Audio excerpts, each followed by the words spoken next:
संक्रमण की वजह से पिछले करीब 5 महीनों से बंद मां वैष्णो देवी का दरबार आज भक्तों के लिए फिर से खोल दिया गया।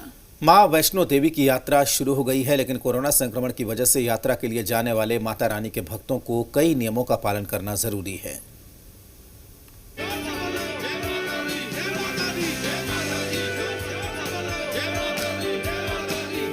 त्रिकुटा की पहाड़ियों पर एक बार फिर माता रानी के जयकारे गूंज रहे हैं। लगभग 5200 फीट की ऊंचाई पर मौजूद मां वैष्णो देवी का दरबार सज चुका है और कोरोना संक्रमण की वजह से पिछले 5 महीनों से बंद मां वैष्णो देवी की यात्रा शुरू हो चुकी है। जम्मू कश्मीर प्रशासन ने पिछले मंगलवार को ही प्रदेश के धार्मिक स्थलों को खोलने की अनुमति दे दी थी, लेकिन इसके साथ ही सख्त दिशा निर्देश भी जारी किए थे। प्रशासन की मंजूरी मिलने के बाद ही श्री माता वैष्णो देवी श्राइन बोर्ड की ओर से करीब 5 महीनों बाद आज से दोबारा माता वैष्णो देवी की यात्रा शुरू कर दी गई। 5 महीने के बाद आज से जब यात्रा शुरू हुई तो सबसे पहले माता के भक्त कटरा बेस कैंप पहुंचे। यात्रियों का पहुंचना शुरू हो चुका है।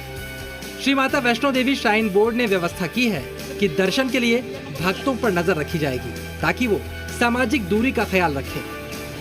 आप जहां देख रहे हैं प्रॉपर तरीके से थर्मल स्कैनिंग हो रही है, उसके बाद में यहां पर जो है सैनिटाइजिंग हो रहा है, प्रॉपर सोशल डिस्टेंसिंग मेंटेन की जा रही है और हमारे जितने भी यहां एम्प्लॉय है ऑन ड्यूटी है उनको प्रॉपर प्रोटेक्टिव गियर दिए गए हैं, उनको यूज़ करते करवाया जा रहा है। प्रॉपर सभी जो जितने भी SOP के अकॉर्डिंग प्रिकॉशंस है उनको फॉलो करते हुए यात्रा को सुचारू रूप से।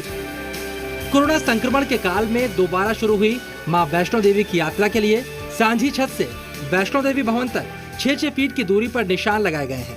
रंगाई पुताई की गई है, साफ सफाई और सैनिटाइजेशन की व्यवस्था है। मंदिर तक के 13 किलोमीटर के रास्ते पर हर 3 किलोमीटर पर सैनिटाइजर यूनिट तैनात की गई है। यात्रा के दौरान बुजुर्ग यात्रियों के लिए घोड़े और पिट्ठुओं का इंतजाम रहता है। इस बार भी ये सेवा रहेगी। कोरोना संक्रमण काल में माता वैष्णो देवी की यात्रा के लिए श्रद्धालुओं का सिर्फ ऑनलाइन रजिस्ट्रेशन ही हो रहा है। इसके साथ साथ सभी श्रद्धालुओं के मोबाइल में आरोग्य सेतु ऐप का होना भी अनिवार्य है। इसके अलावा श्राइन बोर्ड की तरफ से एडवाइजरी जारी की गई है, जिसके मुताबिक हेलीकॉप्टर और बैटरी कार सेवा में यात्रियों के लिए सोशल डिस्टेंसिंग अनिवार्य की गई है। माता वैष्णो देवी भवन और भैरव घाटी के बीच केबल कार की सुविधा मिलेगी। अर्धकुमारी और वैष्णो देवी भवन के बीच बैटरी कार भी चलेंगी। सांझी छत से हेलीकॉप्टर की सुविधा भी मिलेगी। इस बार हेलीकॉप्टर के लिए आपको ज्यादा पैसे खर्च करने पड़ेंगे। पहले एक तरफ का किराया 1045 रुपए था, जिसे बढ़ाकर अब 1730 रुपए कर दिया गया है। यानी आप आते जाते दोनों ओर से हेलीकॉप्टर की सेवा लेना चाहते हैं तो प्रति यात्री 3460 रुपए खर्च करने पड़ेंगे। पहले हेलीकॉप्टर में 6 सवारियां होती थीं, लेकिन सोशल डिस्टेंसिंग को देखते हुए 3 सवारियां ही बैठेंगी। 5 महीने बाद यात्रा शुरू हुई है और यहाँ पर सौभाग्यशाली मानते हैं कि 5 महीने बाद आने के बाद संक्रांत वाले दिन हमें दर्शन का मौका मिला। बहुत अच्छा लगा, बहुत अच्छा एक्सपीरियंस हुआ।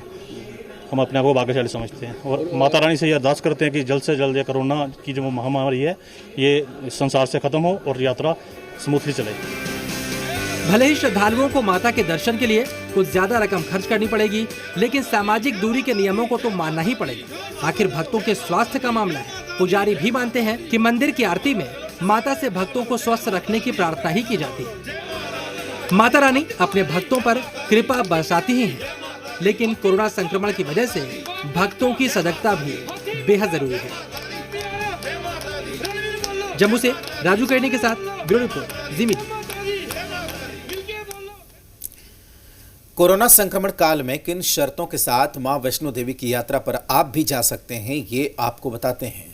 तो देखिए, ग्राफिक्स के जरिए आपको समझाते हैं कि आखिर क्या क्या शर्तें हैं। 2000 भक्तों को ही सिर्फ जाने की अनुमति है।